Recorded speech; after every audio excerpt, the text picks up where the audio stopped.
Hello, everybody. This is Dr. Cole. It's Sunday night, October 22nd. This will be week 2 of Political Science 1013 for the fall 2023 term, the second 8 weeks. Okay, everybody, what we have coming up. Most of you will be seeing this Monday, the 23rd. Monday and Tuesday, the 23rd and 24th, we are running our discussion number 1. You're asked to discuss an article that was linked in the announcement you were sent, describing Americans disgust with politics. And you're asked, do you share those attitudes or not? So I hope that will be fruitful food for thought for our discussion. Remember, for full credit, everybody, you must post twice. Post initially and then respond at least once to one of your classmates for full credit. And that will run for 48 hours, Monday and Tuesday, the 23rd and 24th. So by the time you see this, we'll be underway with the first day of the discussion. Everybody, this Saturday will be our exam. Exam 1, Saturday the 28th, will cover Units 1 and 2 of the course, the class notes. I'll have something to say about Unit 2 here in just a moment. Plus 4 articles you were asked to read that were linked to the announcement about the exam. Okay. One is from the Pew Research Center, and this is related to the article you're reading for the discussion. Okay. It's a study by the Pew Research Center that was cited in that New York Times article you're reading for the discussion on Monday and Tuesday. And so the Pew Center did an extensive opinion poll and came up with a study about contemporary Americans' attitudes toward politics. And you have an extensive article to read about that. Now, everybody, when you click the link, there'll be an article for you to read, and then you'll come to a list of 11 chapters of the longer report that they issued. Now, you're going to stop there. You're not responsible for all those 11 chapters. You stop at that point. You read the material that's linked in the link that will come up when you click on it. Don't read all those chapters that go into detail about what you'll be reading, which really is the introduction to a longer report. So when you get to that list of 11 chapters, stop there. Don't feel you're responsible for all 11 of those chapters. Okay, you're just responsible for that article that's the introduction to a longer report. Now you have an article by Yanni Applebaum going back a couple of years about the condition of democracy. And what he argues is that Americans have gotten out of the democratic habit. Americans, he says, used to take part in any number of activities that would get them accustomed to working through democratic institutions, but they don't do that nearly as much anymore.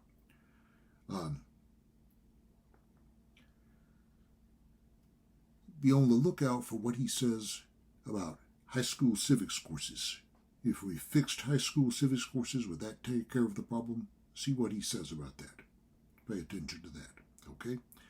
Then we have 2 more articles about the state of the political parties. One is from the Washington Post by Perry Bacon Jr., an opinion columnist. And he mentions that there's been a slight increase in the percentage of voters of color who are willing to vote Republican. Although at the same time there's been an increase in the share of a certain type of white voter who now votes Democratic. So those things offset each other. All right? Okay, so changing political tendencies of black, brown, and white Americans is discussed in that article by Perry Bacon. Then you have an article from the website thedispatch.com by Mr. Tevi Troy discussing the future prospects of the parties and the possibility that they might break up, one or the other or both of them. And as a matter of fact, he doesn't think that will happen. He thinks they will adopt, and perhaps their bases of support will shift, but they won't disappear. All right, so take a look at that. That's the last of those 4 articles you asked to read for the exam on Saturday. Expect 15 or so of the items to cover those articles, and the rest to cover the class notes for Units 1 and 2. All right, before we go any further, everybody, there's been a lot going on. You know, there's a lot of international upheaval. There's been the conflict for some time between Ukraine and Russia. Then there was the October 7th attack by Hamas coming out of the Gaza Strip on adjacent parts of Israel that resulted in the deaths of over 1,000 or 12 or 1,300 people and the taking of some hostages. And now we're looking at conflict in that part of the world. On top of that, we do not have a Speaker of the House of Representatives. We have not had for about 3 weeks now, and it's unclear when that will be resolved. Now, everybody, I plan to reserve my comments on that, by and large, to the end of the course in Unit 8 on Congress, by which time this matter of who's going to be the Speaker may be resolved or maybe it won't be. But I do realize there are lots of things going on, not all of which we can discuss all at once. But the idea of the matter of the removal of Speaker Kevin McCarthy and the attempt to find a replacement for McCarthy is something we definitely need to talk about when we get to the end of the 8-week term, Unit 8 on Congress especially. Okay, so I'm aware that that's going on, but we're going to see how it pans out and perhaps talk about it a little later in the course. Now, everybody, we talked about Unit 1 last time. I'll try to get an announcement out before your exam and talk a little bit about the exam and what we'll be doing immediately after the exam. But we talked about Unit 1 last time. We need to talk about Unit 2 a little while today before we go. Unit 2 on political parties and pressure groups.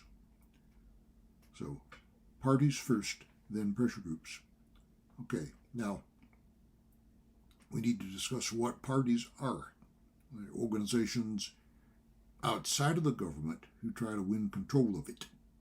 Although in our system, we very often look at the parties as part of the government. We generally think of them as being outside the government, but trying to win control of it. Okay. The question arises, why do we have only 2 major political parties, the Republicans and the Democrats? Well, that's a matter of the way we've written the rules of the game. Okay. A different set of rules might permit half a dozen or more parties. But we have, for as long as anybody can remember, had a 2-party system. That's because of the way we set up the rules of the game. Our rules advantage the 2 biggest parties to the extent that it's hard for any other parties to get going. Okay? Now then, we want to spend a good bit of time on the Republicans and Democrats themselves. And what we're trying to do is look at the character of the 2 parties. Now, they took on the character they have now almost a century ago in the 1930s when Franklin D. Roosevelt was president, a Democrat. Before the United States entry into World War II, he introduced the so-called New Deal programs to try to help the United States in the aftermath of the Great Depression. And the parties took on the character they have now largely at that time, although there have been many twists and turns and shifts in the meantime, and the parties have developed and they've altered somewhat compared to what they were in the 1930s. Recently, especially, there's been some significant changes in the composition of the 2 parties and the kind of people who support each. Okay. So that's a question we want to look at very carefully. What kind of people make up one party or the other? All right. Then there are pressure groups. Pressure groups also are organizations that try to influence the government, but there may be a couple thousand pressure groups, depending on who's counting, compared to only 2 major political parties. So that raises the question of why. Okay. For one thing, it's hard to get a precise count of how many pressure groups there are. And it depends on who's counting and what they're counting as a pressure group. For instance, we'll talk about the American Bar Association and the American Medical Association. Well, they primarily are professional associations, but they also engage in political activity.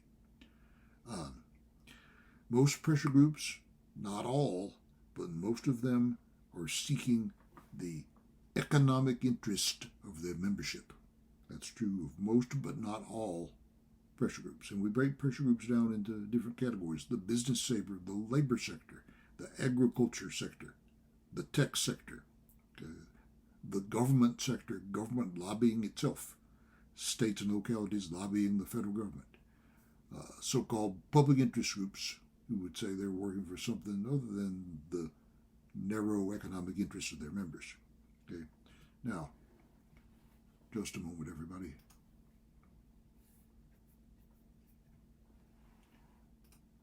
Okay, there we go.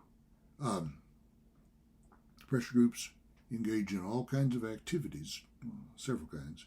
They engage in advertising and public relations. They want to enlist you on their side to try to pressure politicians in behalf of the position of the pressure group. Okay. They may give money to politicians, campaign contributions, although the law limits that activity to a considerable extent. They also engage in the activity called lobbying, and such organizations used to be called lobbies, but the term pressure group or interest group caught on with political scientists. Lobbying means simply direct personal contact with someone in the government. And what would come to mind first of all would be a representative of a pressure group approaching a member of Congress. Okay. We tend to think of lobbying as a corrupt, sort of sordid activity, but lobbyists themselves would object. They say it's an honorable profession. It can be corrupted, but by and large it consists of the provision of accurate research and information to the politicians with whom the pressure group is dealing. Okay? All right, so that is Unit 2 in a nutshell. Our exam on Saturday the 28th will cover Unit 1 and 2, okay, on political participation and parties and pressure groups. 10 or 15 items on the articles you will have been reading, and the remainder based on the class notes for Units 1 and 2. Monday and Tuesday, the 23rd and 24th, beginning Monday, when most of you all will be seeing this announcement, we're going to be running Discussion 1 on an article you were linked to from the New York Times, discussing Americans' attitudes towards politics. Do you share those attitudes or not? So we hope you will take part and contribute at least twice to the discussion on Monday and Tuesday. And then good luck on the exam later in the week. We'll try to get an announcement out again before the exam, okay, going over what you can expect on the exam and what we will be doing immediately after the exam, moving on to the material for the midterm exam, Exam 2. All right then, everybody, so good luck, study hard. I hope you will take part in the discussion and that you do well on the exam. We'll be talking to you again later this week before the exam on Saturday.